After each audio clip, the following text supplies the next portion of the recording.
Now, I've played my fair share of Naruto games, but just how well does Naruto Shippuden Ultimate Ninja Storm 3 fare as a game and as an addition to the Storm franchise? Alright, so today I'm going to be reviewing Naruto Shippuden Ultimate Ninja Storm 3, giving my final impression on it, and just how well does it stack up against the previous Storm games, and just as a game overall. Alright, so, as some may know, if you played Storm 1, it was very different from Storm 2 and onward. Storm 1 had this massive free roam of Konoha, you could jump on top of buildings, and then Storm 2, it kind of stripped down the free roam. Generations didn't have it. Then Storm 3, it kind of brings back the free roam, but it's an even more stripped down version, I feel, than what you could do in Storm 2, because in Storm 3, I felt like the free roam was, especially when you're playing through the story mode, it was literally like you gotta walk for 5 seconds from one place to another and then start a new mission.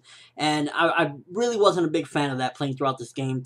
I felt like the cutscenes in the game as well, I felt like they were very long. Don't get me wrong, I love seeing Naruto, but I've seen the anime, I've read the manga multiple different times, and I felt like the cutscenes kind of dragged. I wish they would have balanced out a little bit more as far as like the amount of gameplay and the amount of cutscenes, because you would go through like sometimes 30-40 minutes of cutscenes and then play like one match. And that's definitely one of the, I would say, the pitfalls of the story mode of Storm 3 as a whole, is that it's enjoyable. The boss battles are awesome and everything, but I feel like the cutscenes definitely outweigh a lot of the gameplay, which is a bit of a negative for me in this case. But one of the positives, like I just stated, was the boss battles. I feel like that is one of the biggest qualities of this particular game as far as when you're playing through in story mode. The boss battles are just phenomenal. When you're fighting against the QB to go QB mode, to get his chakra, the Toby boss battles at the end, I feel like all of those are very well executed. At some given points, there can be some frame rate issues, so be expecting that. At some given point, if there's a lot of characters on the screen, you can it really can like lag a bit here and there.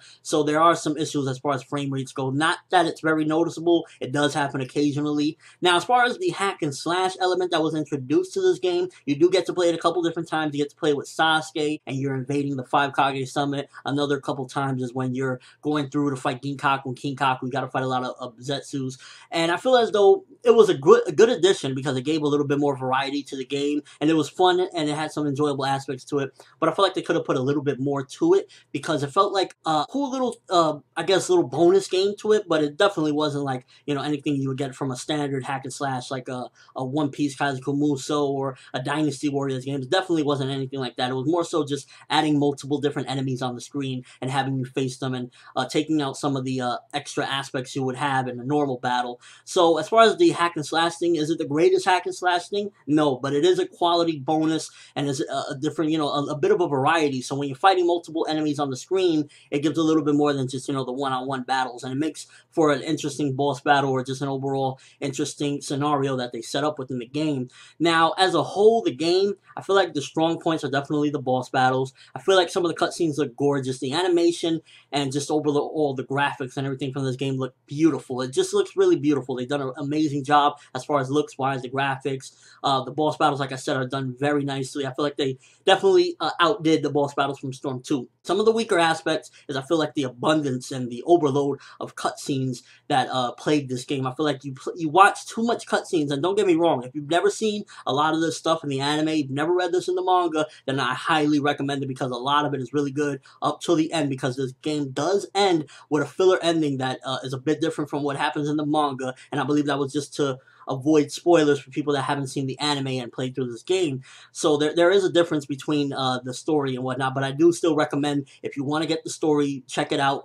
Don't take everything for what it is, but it is enjoyable because it really looks beautiful and gorgeous. But it does outweigh a lot of the gameplay, and I feel as though throughout the story mode, I felt a lot of times, I want to play the game. I don't want to watch through these cutscenes, and while you can skip them, it's still nonetheless takes away from the game, and it shortens it. I beat this game, I believe it was roughly 3 to 4 hours of basically just skipping the cutscenes, because I had seen most of this material in the anime and manga, so it's not that long of a game. Another one of the big ups for the game is definitely the community, the being online and playing with different people. There are a couple of instances I've noticed of like lag, and that's basically just with different people's connections, so there's nothing you could really blame the actual game for. It just depends on who you play with. The substitutions is very similar to Generations. You got the substitution bar, and you got to use it wisely, so it does require a little bit more strategy than like a Storm 2 or even a Storm 1. So you got a little bit more strategy you got to have within there, and you got to, conserve your substitution bars. So that's another quality thing I say that was added to this game. Overall, it's a pretty decent game. Is it the greatest game of all time anime game?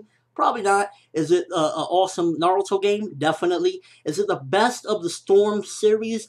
I would toss it up between either this one or the very first Storm, because there's something about the very first Storm that I wish would carry over, or at some given point they would bring back in, and that's that free roam, because the free roam in Storm 3 is very stripped down, I feel. You go from here and there, and after you beat the story mode, yeah, you get to go a little bit more free roam, but it really doesn't have that big crazy aspect of, like, there's so many different little missions you could do all over the village, and you can go from this one to this one. It's really just you walking around, and like every now and then there's a small thing here or there, but it doesn't really have that big impact that I wish it would have had, like Storm 1 had, where it's just the free roam was amazing and just fun to run around and jump on the village, the buildings and stuff. So that's really my overall thoughts of Storm 3. On a scale of 1 through 10, I would definitely give it a 7 out of 10. I felt like what it did, awesome. It had, amazing highs, but then some of the lows were very, very low as well. Like, cutting out gameplay time for cutscenes, I'm definitely against stuff like that, because at the end of the day, it's a video game, and I prefer to play the game, but still enjoyable. If you're a Naruto fan, I recommend picking it up. If you want to play a cool fighting game with friends online that doesn't require too much thinking, but you do need to have a little bit of strategy, I recommend picking it up. But if you want a serious fighter, or you want a serious adventure, or you want a serious hack and slash, this was probably not the game for you, because it does have less of a serious tone to it in certain aspects of just, for a hardcore gamer. Let me know what you think. If you played Storm 3, your overall thoughts. Do you feel like there was too many cutscenes and not enough battles to, equal it out? Or do you feel like it just had the right amount of everything? Me personally, like I said, my thoughts, I feel as though the gameplay, the boss battles were amazing, but the cutscenes felt a little dragging on, and that's really what held it from making like the story mode a 10 out of 10. But yeah, that's all I have for this review. Thanks for watching. Hope you enjoyed. Thumbs up for Storm 3, because it's definitely an awesome addition to the Storm franchise, and in my opinion, it is probably one of the best, if not the second best, of the entire series. I'm ForneverWorld, and as always, people, have an awesome day.